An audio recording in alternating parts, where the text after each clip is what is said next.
Hello, I'm Steve Shaw, National Coordinator of Football Officials and Secretary Rules Editor for the NCAA, and today we're continuing our series of training videos for 2023, and we're going to be focused on game action from Week 12.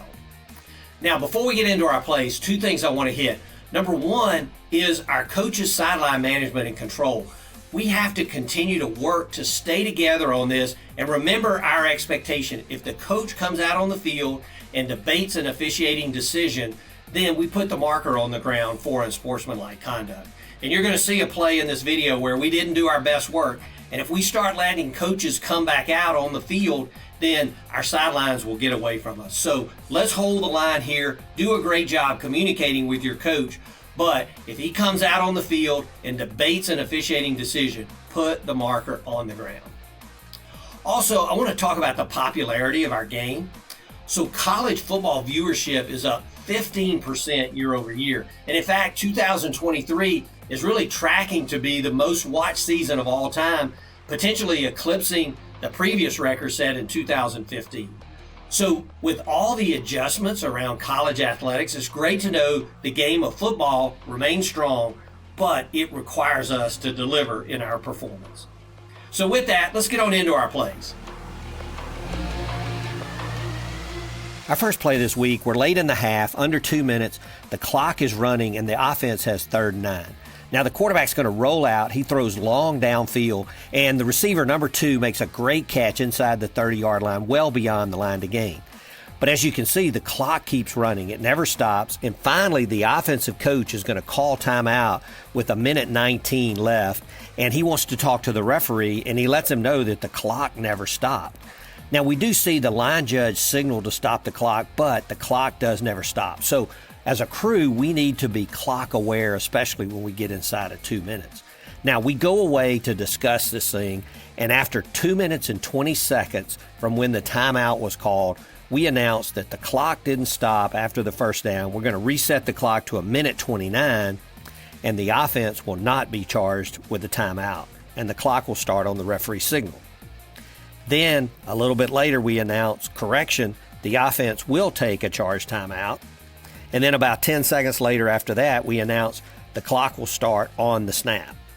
Then, we announced that the offense will not be charged a timeout, and the clock will start on the referee signal. So we make 4 announcements. We burn over 4 minutes, all because the clock didn't stop after the first down.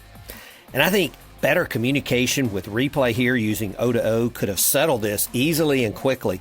And just by using the bug clock on the line feed, replay sees that the player was down beyond the line to gain. The clock should have stopped around 1:44, and we could just reset the clock to that point and start the clock on the ready for play. I think that would be the most efficient way to handle this, and we would have saved our credibility, we would have saved over 4 minutes, and we would get the game moving again. It's so important that we're good with the clock late in the half. Play 2, the quarterback fakes, drops back, and then he's going to throw over the top downfield. The pass is going to be incomplete, and we see number 3 of the defense deliver a big hit. Now, we get a flag from the offside deep wing, the field judge here, for targeting, and we know it's going to go to replay for review. And as we watch the replays, the receiver is defenseless, and then there's an indicator of targeting. And this is probably one of the biggest launches, biggest indicators that we've seen. A launch up, leading, missling in with the head. Now, there's forcible contact to the head of the defenseless receiver, so replay quickly confirms this as a targeting foul, and number 3 is disqualified. This is the type action by a defender that is precisely the behavior that the targeting rule is focused on working to eliminate out of our game. So good job getting the marker out here, and good job confirming the targeting foul. Play 3, the quarterback drops back. He's going to throw to the far boundary, and the pass is intercepted by number 37 of the defense, and he brings the ball back across midfield and is taken down at his 42 going in. Now, we get a flag on the play from our back judge for defensive pass interference, and as we go back and take a look at the action, we see that defender number 37, he just shoves receiver number 2 right out of the way and intercepts the ball. So this is an excellent call by our back judge for defensive pass interference. But now we see the reaction of the head coach.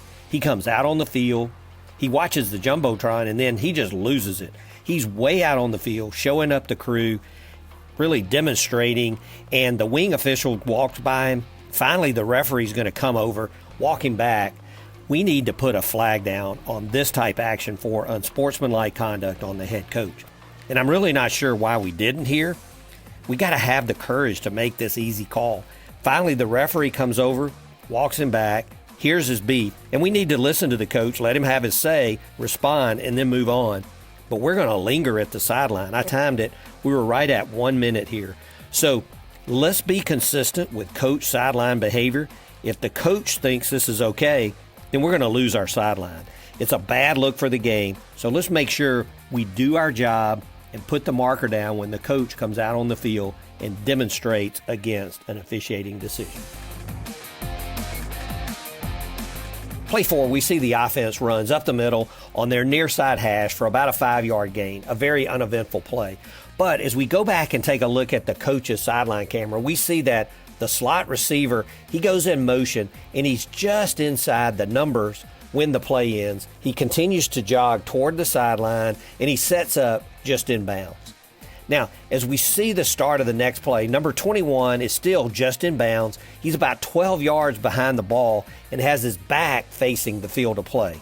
At the snap, he's going to take off downfield, and the quarterback throws down the boundary to number 21. He makes the catch, and then number 3 of the defense comes over and pushes the receiver out of bounds. Now, the side judge throws a flag for unsportsmanlike conduct. Now, 21 of the offense, he met the requirements for the offensive players prior to the snap as he was inside the 9-yard marks after the previous down and before the next snap. But under unfair tactics in Rule 922, it states that no simulated replacements or substitutions may be used to confuse opponents. No tactic associated with substitutes or the substitution process may be used to confuse opponents. And even though there was no substitution here, this is clearly using a simulated replacement to confuse the defense. This is a correct call for unsportsmanlike conduct. And we have multiple play interpretations on this rule, but all involving substitutions. And so we are going to add an interpretation for a play like this that doesn't involve a substitution. But this is good judgment by our side judge on this play. Play 5, the offense has 4th and 6, and they're in a scrimmage kick formation. Now, they snap the ball to the punter. He starts left, but then he stops and throws back across to a wide-open receiver, number 40, for an easy catch and first down. But we get a flag down on the play from our deep wing for offensive pass interference. And as we go back and take a look at the play, we see that the top receiver on the line of scrimmage, when he releases, he's contacted by the defender, but as they go downfield, the offensive player continues to block the defender, and that lets the back come out and be open and free. Now, we know that restrictions for pass interference for the defense start when the pass is actually in the air, but for the offense, illegal contact is prohibited downfield when the pass crosses the neutral zone from the time the ball is snapped. So this blocking by number 4 is not legal, and it's a correct call for offensive pass interference. And this is a really good job by our deep wing, the field judge here, to stay alert on a punt play and to get this foul. Play 6 is a kickoff, and I want to have a discussion on the T signal and waving. Now, we've said if the receiver makes a T signal with no waving and the hands stay at or below the shoulders, it's no signal at all, and the receiving team still has the right to return the ball. But here we see the deep receiver, he gives a waving motion before the T, so this would be considered an invalid signal because of the waving. And if he caught the ball, we'd kill the play and give the ball to the receiving team at the 25-yard line, as we would do for any signal on a kickoff that doesn't meet the requirements of a valid signal and the receiver catches the ball. But just for comparison on this play, one of the other receivers, number 22, he gives a proper T signal. This is what we're looking for. So I just wanted to point out the difference in these two signals. Play 7, we get a pass downfield, and it's going to be picked off by number 7 of the defense. And he makes a big return coming back across the field and is finally tackled at about the 14-yard line. Now, it's a great play, and initially number 7 celebrates with his teammates, and we don't get overly technical with all this, but then the action is going to go over the line, and we see that 6 defenders, they're going to pose in what appears to be choreographed positions, and this is an excellent call by our referee. He comes in, and properly throws the flag for unsportsmanlike conduct. Now, 6 players participated in the act, but we're only going to penalize one time, 15 yards, for this as an unsportsmanlike act.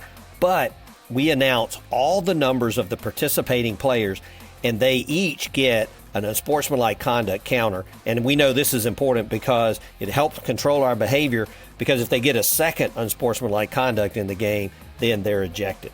So this is a good job, good judgment by the referee here, and good crew work to get all the numbers. Well done. Our last play this week, and we had a couple of these type plays this past weekend. It's 4th down. The offense is in scrimmage kick formation. The snap is going to go high over the head of the punter. He's going to chase the ball down, and he just kicks it back over the end line. So the results of the play is a safety, and we see that the referee gets his marker out, a foul for illegally kicking the ball. We know that no player is allowed to kick a loose ball. So this penalty is enforced from the spot of the foul, which is in the end zone. So the penalty results in the safety. So there's no choice on this play. It's going to be a safety. But suppose the punter had actually kicked this loose ball back at, say, the 2-yard line. Now, if he kicked it back through the end zone, the result of the play is still a safety. But if the defense chose to accept the penalty, the spot of the foul is now in the field of play, so we'd penalize from the 2 half the distance to the goal, and the penalty also carries a loss of down, and since it was 4th down, it would be 1st and goal for the defense at the 1-yard line. So really good coverage on this play by the center judge and referee, and good job of handling it. Well, that's it for our plays this week, and let's use them in our pregame to improve our performance. And we must be at our best this week with the intensity of our rivalry games. We've got to have quality fouls, and maybe most importantly this week, be great dead ball officials. Work to manage the game. And remember, integrity, courage, and poise, that should always lead our way. So happy Thanksgiving to all, and best of luck this week.